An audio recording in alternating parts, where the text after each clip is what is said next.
밀키버블 오랜만에 야간에 말씀 듣기 시간이 됐어. 그동안 여기 밖에 등이 나가가지고 우리가 해 떨어지기 전에 읽느라고 바빴었지. 오늘은 전기 수리가 끝나서 이제 달밤에 고요하게 우리가 읽어보도록 하겠어. 잘 들어. 시작한다. 출애굽기 21장. 내가 이스라엘 백성에게 주어야 할 법은 이러하다. 너희가 히브리 종을 사면 그 종은 6년 동안 종살이를 할 것이며 7년째가 되면 너희는 몸값을 받지 말고 그를 풀어주어라. 만약 그 사람이 혼자 종으로 왔다면 혼자서 나아가야 하고 결혼해서 아내와 함께 왔으면 아내와 함께 나가야 한다. 만약 종의 주인이 종에게 아내를 주어 그 아내가 아들이든 딸이든 자녀를 낳았으면 그 아내와 자녀는 주인의 것이 되고 종은 혼자서 떠나야 한다. 그러나 만약 그 종이 나는 내 주인과 내 아내와 내 자녀를 사랑합니다. 나는 자유의 몸이 되고 싶지 않습니다. 라고 말하면 주인은 그를 재판장 앞으로 데리고 가거라. 또 주인은 종을 문이나 문설주로 데리고 가서 날카로운 연장으로 종의 귀에 구멍을 뚫어라. 그러면 종은 영원토록 주인을 섬기게 될 것이다. 어떤 사람이 자기 딸을 여종으로 팔았으면 그 여종은 남종과 같은 방법으로 자유로운 몸이 될 수 없다. 만약 여종과 잠자리를 같이 한 주인이 그 여종이 마음에 들지 않아 더 이상 잠자리를 하지 않을 경우 그 여종을 자유롭게 놓아주어라. 주인은 그 여종을 다른 사람에게 팔 권리가 없다. 파는 것은 그 여종을 속이는 것이기 때문이다. 그가 여종을 자기 아들의 아내로 삼으려고 샀다면 그는 여종을 자기 딸처럼 여겨야 한다. 만약 그가 여자에게 이 세 가지를 해주지 않으면 여자는 자유의 몸이 되는 것이니 몸값을 내지 않고 나갈 수 있다. 사람을 때려 숨지게 한 사람은 죽여라. 하지만 사람을 죽이기는 했지만 죽일 생각 없이 실수로 죽였으면 그것은 하나님의 뜻에 따라 일어난 일이므로 살인자는 내가 정하는 곳으로 도망하여라. 하지만 미리 음모를 꾸며서 일부러 사람을 죽였다면 너희는 살인자가 내 재단으로 도망가더라도 끌어다가 죽여라. 자기 아버지나 어머니를 때린 사람은 죽여라. 사람을 유괴한 사람은 그 사람을 팔았건 데리고 있건 죽여라. 아버지나 어머니를 저주하는 사람은 죽여라. 사람들이 서로 다투다가 한 사람이 다른 사람을 돌이나 주먹으로 쳐서 사람이 죽지는 않았지만 자리에 누웠다가 일어나서 지팡이를 짚고 걸어다닐 수 있게 되었다면 때린 사람은 벌을 받지 않을 것이다. 하지만 때린 사람은 맞은 사람이 그동안 입은 손해를 갚아주고 다 나을 때까지 치료비를 물어주어야 한다. 주인이 남종이나 여종을 막대기로 때려서 그 종이 그 자리에서 죽었다면 주인은 벌을 받을 것이다. 하지만 종이 하루나 이틀 동안 죽지 않고 살아있으면 주인은 벌을 받지 않을 것이다. 왜냐하면 종은 주인의 재산이기 때문이다. 두 사람이 싸우다가 임신한 여자를 건드려서 여자가 유산만 하고 달리 다친 데가 없다면 다치게 한 사람은 여자의 남편이 요구하는 돈을 갚아라. 그런데 이는 반드시 재판관의 결정을 얻어야 한다. 그러나 그 여자가 다치기까지 했다면 너희는 목숨은 목숨으로, 눈은 눈으로, 이는 이로, 손은 손으로, 발은 발로, 화상은 화상으로, 상처는 상처로, 멍은 멍으로 갚아라. 종의 주인이 남종이나 여종의 눈을 쳐서 눈을 멀게 했으면 주인은 그의 눈에 대한 대가로 그 종을 자유한 몸으로 풀어주어라. 만약 주인이 남종이나 여종의 일을 부러뜨렸다면 주인은 그에 대한 대가로 종을 자유한 몸으로 풀어주어라. 소가 남자나 여자를 들이받아서 죽였으면 그 소를 돌로 쳐서 죽여라. 그리고 그 소의 고기는 먹지 마라. 하지만 소의 주인에게는 죄가 없다. 만약 그 소가 들이받는 버릇이 있어서 사람들이 주의를 주었는데도 주인이 소를 울타리에 가두지 않았다가 그 소가 남자나 여자를 들이받아서 죽였다면 소뿐만 아니라 그 주인도 돌로 쳐서 죽여라. 그러나 죽은 사람의 가족이 돈을 달라고 하면 주인은 자기 목숨을 대신하여 그 가족이 달라는 대로 돈을 주어라. 소가 남자아이나 여자아이를 들이받아 죽였을 때도 같은 법을 따라라. 소가 남종이나 여종을 들이받아 죽였을 때는 소의 주인은 종의 주인에게 은 30세겔을 주고 소는 돌로 쳐서 죽여라. 어떤 사람이 구덩이를 열어놓았거나 구덩이를 파고 덮어놓지 않고 있다가 소나 나귀가 그 구덩이에 빠지면 구덩이의 주인은 짐승의 주인에게 돈으로 갚아라. 다만 그 구덩이에 빠져 죽은 짐승은 구덩이 주인의 것이다. 어떤 사람의 소가 다른 사람의 소를 들이받아 죽였을 때는 살아있는 소를 팔아서 그 돈을 반씩 나누어 가지고 죽은 소도 똑같이 나누어 가져라. 만약 그 소가 들이받는 버릇이 있는데도 주인이 소를 울타리에 가두지 않았다면 주인은 소로 솥값을 치르고 죽은 소는 들이받은 소 주인이 가지도록 하여라. 출애굽기 22장. 어떤 사람이 소나 양을 훔친 다음에 그것을 잡거나 팔았으면 그는 소 한 마리는 소 5마리로 양 한 마리는 양 4마리로 갚아라. 도둑이 밤에 남의 집을 뚫고 들어가다가 발견되어 맞아 죽었다면 죽인 사람에게는 죄가 없다. 그러나 해가 뜬 다음에 그런 일이 일어났다면 죽인 사람에게 죄가 있다. 붙잡힌 도둑은 도둑질한 것을 갚아라. 하지만 갚을 것이 없으면 도둑질한 대가로 종이 될 것이다. 만일 도둑질한 것을 가지고 있으면 소든 나귀든 양이든 2배로 갚아라. 어떤 사람이 가축에게 밭이나 포도원에서 풀을 뜯어 먹게 했는데 그 가축이 다른 사람의 밭이나 포도원에서 풀을 뜯어 먹었으면 짐승의 주인은 자기의 밭이나 포도원에서 거둔 것 중에 가장 좋은 농산물로 물어주어라. 불이 나서 가시나무로 옮겨 붙어 이웃의 곡식이나 아직 밭에서 자라고 있는 곡식이나 밭 전체를 태웠으면 불을 낸 사람은 그것을 다 물어주어라. 어떤 사람이 이웃에게 돈이나 물건을 맡겨두었는데 그것을 맡고 있던 집에 도둑이 들었을 경우 만약 도둑이 붙잡히면 도둑은 2배로 갚아라. 하지만 도둑이 붙잡히지 않으면 집주인을 재판장 앞에 데리고 가서 이웃의 물건에 손을 댔는지 대지 않았는지를 알아보아라.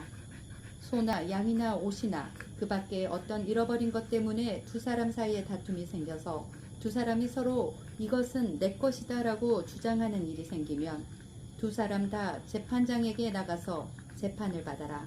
그래서 재판장으로부터 죄가 있다는 판결을 받은 사람은 상대에게 2배로 갚아라.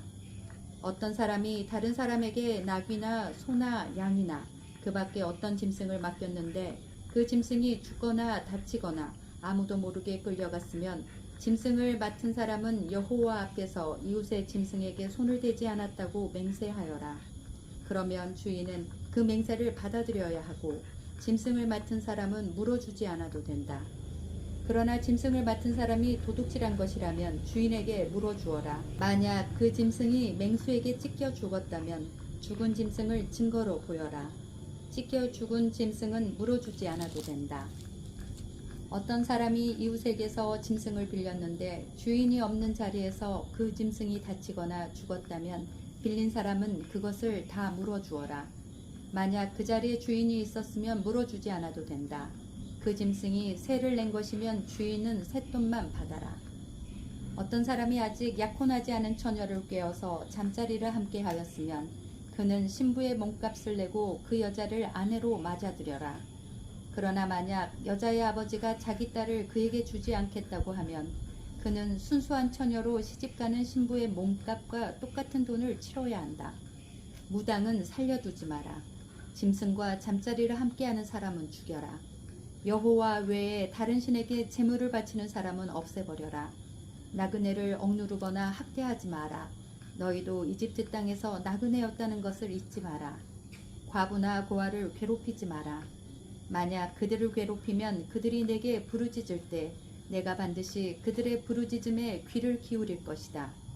나의 노가 불붙듯 일어나 칼로 너희를 죽일 것이다. 그리하여 너희 아내들은 과부가 되고 너희 자녀는 고아가 될 것이다. 너와 함께 살고 있는 내 백성 중에서 가난한 사람에게 돈을 빌려줄 때는 빚쟁이처럼 굴지 말고 이자도 받지 마라. 만약 이웃의 겉옷을 담보로 잡았으면 해가 지기 전에 그것을 돌려주어라. 그가 몸을 덮을 것이라곤 그 겉옷뿐이다. 그것이 없으면 달리 무엇으로 몸을 덮고 자겠느냐. 그가 나에게 부르짖으면 나는 들어줄 것이다. 왜냐하면 나는 자비롭기 때문이다. 너희는 재판장을 욕하거나 너희 백성의 지도자를 저주하지 마라. 처음 추수한 것을 나에게 바치는 일을 미루지 마라. 너희가 거둔 첫 곡식과 포도주를 나에게 바쳐라. 그리고 너희의 맏아들도 나에게 바쳐라. 너희의 소나 양도 마찬가지이다. 소나 양의 첫 새끼도 7일 동안은 어미와 함께 있게 하고 8일에는 나에게 바쳐라. 너희는 나에게 거룩한 백성이 될 것이다. 그러므로 너희는 들에서 맹수에게 찢겨 죽은 짐승의 고기를 먹지 말고 그런 고기는 개에게 주어라. 출애굽기 23장. 너희는 거짓된 소문을 퍼뜨리지 마라. 너희는 나쁜 사람과 손잡고 거짓 증언을 하지 마라. 다른 사람들이 다 악한 일을 한다고 해서 너희도 악한 일을 하면 안 된다. 다른 사람들이 다 거짓 증언을 한다고 해서 너희도 함께 거짓 증언을 하여 공정한 재판을 방해하면 안 된다. 재판을 할 때 무조건 가난한 사람을 편들지 마라. 너희 온수의 소나 나귀가 길을 잃고 헤매는 것을 보면 그것을 돌려주어라. 너희를 미워하는 사람의 나귀가 무거운 짐을 못 이겨 쓰러져 있는 것을 보면 그대로 내버려 두지 말고 너희를 미워하는 사람을 도와 나귀를 일으켜 세워주어라. 너희는 가난한 사람이라고 해서 그에게 불리한 재판을 하지 마라. 거짓 고발을 하지 마라. 죄 없는 사람과 정직한 사람에게 벌을 내려 죽이지 마라. 나는 그런 죄인을 죄 없다고 하지 않을 것이다. 재판을 할 때 돈을 받고 거짓말을 하지 마라. 뇌물은 사람의 눈을 멀게 하여 정직한 사람이 거짓말을 하도록 만든다. 나그네를 학대하지 마라. 너희도 이집트에서 나그네로 살았으니 나그네의 마음을 잘 알지 않느냐. 6해 동안은 너희 땅에서 식물을 심고 거기에서 나는 것을 거두어라. 하지만 7째 되는 해에는 땅을 갈거나 씨를 뿌리지 마라. 거기에서 무엇이 저절로 자라거든 너희 백성 중에서 가난한 사람들이 먹게 하고 그들이 남긴 것은 들짐승이 먹게 하여라. 포도원이나 올리브밭도 마찬가지이다. 너희는 6일 동안은 일을 하고 7일째 되는 날에는 쉬어라. 그래서 너희의 소나 나귀도 쉬게 하고 너희 집에서 태어난 종과 나그네도 쉬게 하여라. 내가 너희에게 한 말을 다 지켜라. 다른 신들의 이름을 기억하지도 마라. 다른 신들의 이름은 너희 입 밖에도 내지 마라. 너희는 1년에 3차례 나를 기념하는 절기를 지켜라. 너희는 무교절을 지켜라. 내가 명령한 대로 너희는 아빕 월에 정해진 때에 7일 동안 무교병을 먹어라. 왜냐하면 그 달에 너희가 이집트에서 나왔기 때문이다. 누구든지 나에게 예배드리러 올 때는 예물을 가지고 오너라. 너희는 맥주철을 지켜라. 너희는 밭에 심어서 가꾼 것 중에서 처음으로 거둔 것을 내게 바쳐라. 그리고 너희가 애써 가꾼 열매를 거둬들여 그것을 저장하는 연말에 수장절을 지켜라. 1년에 3차례 남자는 다 여호와 하나님께 예배드리러 나아오너라. 나에게 희생제물의 피를 바칠 때 누룩이 든 빵과 함께 바치지 마라. 그리고 절기 때에 나에게 바친 희생제물의 기름을 다음날 아침까지 남겨두지 마라. 너희는 너희 땅의 가장 좋은 첫 열매를 너희 하나님 여호와의 집으로 가져오노라. 너희는 새끼 염소를 그 어미의 젖으로 삼지 마라. 내가 천사를 너희 앞에 보내어 너희의 길을 지키고 내가 준비한 곳으로 너희를 인도하게 할 것이다. 너희는 그 천사의 말을 잘 듣고 그의 목소리에 귀를 기울여라. 그의 말을 어기지 마라. 그는 너희의 그러한 죄를 용서하지 않을 것이다. 그것은 내 이름이 그 안에 있기 때문이다. 그가 하는 모든 말을 귀담아 듣고 나의 말대로 하면 내가 너희의 원수를 나의 원수로 삼을 것이며 너희의 적을 나의 적으로 삼을 것이다. 나의 천사가 앞장서서 너희를 아모리 사람, 헷 사람, 브리스 사람, 가나안 사람, 히윗 사람, 그리고 여부스 사람의 땅으로 인도하리니 내가 그들을 멸망시킬 것이다. 너희는 그들의 신에게 절을 하거나 예배하지 마라. 너희는 그 백성이 사는 것을 본받지 마라. 너희는 그들의 우상을 없애버리고 그들이 예배할 때 사용하는 돌기둥을 무너뜨려라. 너희는 너희 하나님 여호와께 예배드려라. 그러면 내가 너희의 물과 빵에 복을 내리며 너희에게서 병을 없애주겠다. 여자의 아기가 뱃속에 있을 때 죽는 일이 없게 하며 아기를 낳지 못하는 여자도 없게 하겠다. 그리고 너희는 수명이 다하기까지 살 것이다. 나는 너희의 원수들이 나를 두려워해야 한다는 사실을 미리 알게 하여 너희와 맞서 싸우는 백성을 혼란에 빠뜨리고 너희의 모든 원수들이 너희 앞에서 도망가게 하겠다. 왕벌을 내 앞에 보내서 히윗 사람과 가나안 사람과 헷 사람을 쫓아내겠다. 하지만 그 백성들을 1년 안에 쫓아내지는 않을 것이다. 그렇게 하면 그 땅이 광야가 될 것이며 그 땅에 들짐승이 너무 많아져 너희를 해칠 것이기 때문이다. 그 대신 그 백성들을 너희 땅에서 아주 조금씩 쫓아내리니 나는 너희가 강해져서 그 땅을 차지할 때까지 기다릴 것이다. 나는 너희 땅의 경계선을 홍해에서 블레셋 바다까지 정하고 광야에서 유프라테스 강에 이르는 땅도 줄 것이다. 나는 현재 그 땅에서 살고 있는 사람들을 이길 힘을 너희에게 줄 것이다. 너희는 그들을 쫓아내어라. 너희는 그 백성들이나 그들의 신들과 언약을 맺지 마라. 너희는 그들이 너희 땅에서 살도록 내버려 두지 마라. 그들이 그 땅에서 그냥 살면 그들은 너희들이 나에게 죄를 짓도록 만들 것이다. 만약 너희가 그들의 신을 예배하면 너희는 덫에 빠진 사람과 같아질 것이다. 출애굽기 24장. 또 주님께서 모세에게 말씀하셨습니다. 너와 아론과 나답과 아비후와 이스라엘의 장로 70명은 나 여호와에게 올라와서 멀리서 나를 예배하여라. 그런 다음 너 모세만 여호와께 가까이 나아오너라. 다른 사람들은 가까이 오지 말고 백성도 모세를 따라 이 산으로 올라오지 마라. 모세는 백성에게 여호와의 모든 말씀과 규례를 전해 주었습니다. 그러자 모든 백성이 한 목소리로 대답했습니다. 우리는 여호와께서 하신 말씀을 그대로 따르겠습니다. 모세는 여호와의 말씀을 다 적었습니다. 이튿날 모세는 아침 일찍 일어나서 산기슭에 제단을 쌓았습니다. 그리고 이스라엘의 12지파를 위하여 돌 12개를 쌓았습니다. 모세는 이스라엘 백성 가운데서 젊은이들을 보내 태워드리는 제물인 번제물을 바치게 했습니다. 그들은 또 화목제물로 여호와께 소를 바쳤습니다. 모세는 피를 가져다가 그중 절반은 그릇에 담고 나머지 절반은 제단 위에 뿌렸습니다. 그리고 모세는 언약의 책을 가져다가 백성에게 읽어주었습니다. 그러자 백성은 우리는 여호와께서 하신 말씀을 그대로 따르겠습니다. 우리는 주님께 복종하겠습니다. 라고 말했습니다. 모세는 그릇에 담긴 피를 가지고 백성에게 뿌리며 말했습니다. 이 피는 이 모든 말씀에 대하여 여호와께서 너희와 맺는 언약의 피다. 모세와 아론과 나답과 아비후와 이스라엘의 장로 70명은 산으로 올라갔습니다. 그들은 이스라엘의 하나님을 보았습니다. 하나님의 발 아래는 마치 청옥을 깔아놓은 것처럼 보였고 그것은 마치 하늘처럼 맑았습니다. 이스라엘의 지도자들은 하나님을 보았습니다. 하지만 하나님께서는 그들을 멸망시키지 않으셨고 그들은 함께 먹고 마셨습니다. 여호와께서 모세에게 말씀하셨습니다. 내가 있는 산으로 올라와서 기다려라. 내가 너에게 돌판 2개를 주겠다. 거기에는 내가 백성에게 가르치려고 쓴 가르침과 명령이 적혀 있다. 그래서 모세는 자기 보좌관 여호수아를 데리고 길을 떠났습니다. 모세는 하나님의 산인 시내 산으로 올라갔습니다. 모세가 장로들에게 말했습니다. 아론과 훌이 여러분과 함께 있을 것이니 우리가 돌아올 때까지 여기서 기다리시오.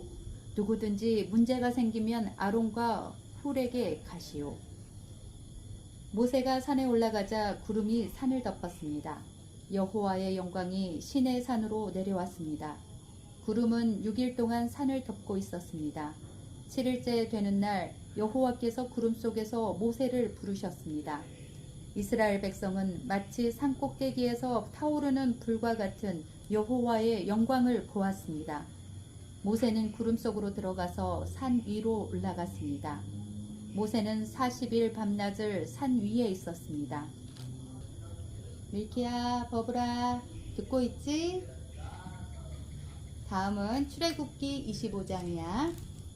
여호와께서 모세에게 말씀하셨습니다. 이스라엘 백성에게 말하여 나에게 예물을 가져오게 하여라. 바치고자 하는 마음이 우러나와서 바치는 자들의 예물을 받아라. 내가 백성에게서 받을 예물은 이러하니 금, 은, 녹, 파란 실, 자주색 실, 빨간 실, 고운 못이, 염소털, 붉게 물들인 순양 가죽, 부드러운 가죽, 조각목, 등잔기름, 분향할 때 쓰는 향료, 사람 머리에 붓는 기름, 대제사장의 예복인 예복과 가슴 덮개에 달 줄마노와 보석들이라. 백성에게 말하여 나를 위한 거룩한 집인 성소를 짓게 하여라. 내가 그곳에 있으면서 백성과 함께 살 것이다. 내가 너에게 보여주는 것과 똑같은 모양으로 회막과 그 안에 들어갈 모든 것을 만들어라. 조각목으로 궤를 만들어라. 그 상자는 길이가 2규빗 반, 너비가 1규빗 반, 높이가 1규빗 반이 되게 하여라. 궤의 안과 밖을 금으로 입히고 그 둘레에는 금테를 둘러라. 궤를 위해 금고리 4개를 만들어서 밑에 4 모서리에 달아라. 한쪽에 2개를 달고 다른 쪽에 2개를 달아라. 조각목으로 채를 만들어서 금으로 입혀라. 그 채들을 궤의 4 모서리에 있는 고리에 끼워서 궤를 운반할 때 사용하여라. 그 채들은 언제나 궤의 고리에 끼워 놓아라. 거기에서 채를 빼내지 마라. 궤 안에는 내가 너에게 줄 증거판을 넣어두어라. 그리고 나서 순금으로 속죄판을 만들어라. 그것의 길이는 2규빗 반, 너비는 1규빗 반이 되게 하여라. 그리고 금을 두드려서 날개 달린 생물 모양을 한 그룹 둘을 만들어라. 그것을 속죄판 양쪽 끝에 하나씩 두어라. 그룹 하나는 속죄판 한쪽 끝에 두고 다른 그룹은 다른 쪽 끝에 두어라. 그 그룹들을 속죄판에 잘 연결시켜서 전체가 하나가 되게 하여라. 그룹들의 날개를 위로 펴서 그 날개로 속죄판을 덮게 하고 속죄판 쪽으로 서로 마주보게 하여라. 이 속죄판을 궤 위에 놓아라. 그리고 궤 안에는 내가 너에게 줄 증거판을 넣어두어라. 내가 거기에서 곧 언약궤 위에 있는 그룹 사이의 속죄판 위에서 너를 만나줄 것이다. 내가 거기에서 이스라엘 백성에게 나의 모든 계명을 줄 것이다. 조각목으로 상을 만들어라. 그 상은 길이가 2규빗, 너비가 1규빗, 높이가 1규빗 반이 되게 하여라. 그 상을 순금으로 입히고 둘레에는 금테를 둘러라. 상 둘레의 높이가 한 뼘쯤 되게 턱을 만들고 그 턱에도 금테를 둘러라. 금고리 4개를 만들어서 상의 4 모서리 곧 상다리가 있는 곳에 그 금고리를 붙여라. 상 위에 턱에 가깝게 고리를 붙여서 거기에 채를 끼워 상을 운반할 수 있게 하여라. 조각목으로 채를 만들고 금으로 입혀라. 상을 운반할 때는 그 채로 운반하여라. 상 위에 놓을 접시와 대접을 순금으로 만들어라. 병과 잔도 순금으로 만들어라. 이것들은 부어드리는 제물인 전제물을 바칠 때 쓰는 것이다. 이 상 위에 진설병을 두고 항상 내 앞에 놓아두어라. 순금을 두드려 등잔대를 만들어라. 그 밑받침과 자루와 등잔과 꽃받침과 꽃잎은 하나로 붙게 하여라. 등잔대의 옆으로는 가지가 6개 나와야 하는데 한쪽으로 3개, 다른 쪽으로 3개가 나오게 하여라. 각 가지에는 감복숭아꽃 모양의 잔을 3개 만들고 각 잔에는 꽃받침과 꽃잎을 만들어라. 등잔대의 자루에도 감복숭아꽃 모양의 잔을 4개 만들고 그 잔들에도 꽃받침과 꽃잎을 만들어라. 등잔대에서 뻗어나온 가지 한 쌍마다 그 2 가지를 잇는 꽃받침을 아래에 만들어라. 가지들과 꽃받침들과 등잔대는 전체가 하나로 이어지게 하고 순금을 두드려 만들어라. 등잔 7개를 만들어서 등잔대 위에 두어라. 그 등잔들은 등잔대 앞을 밝힐 것이다. 심지를 자르는 가위와 불똥 그릇도 순금으로 만들어라. 순금 1 달란트로 등잔대와 그 모든 기구를 만들어라. 내가 산에서 보여준 모양 그대로 만들어라. 얘들아, 5장 다 읽었네. 자는 거야? 너무 곱게 자는데? 왜 이렇게 눈 떴다? 버블이도 눈 떴다.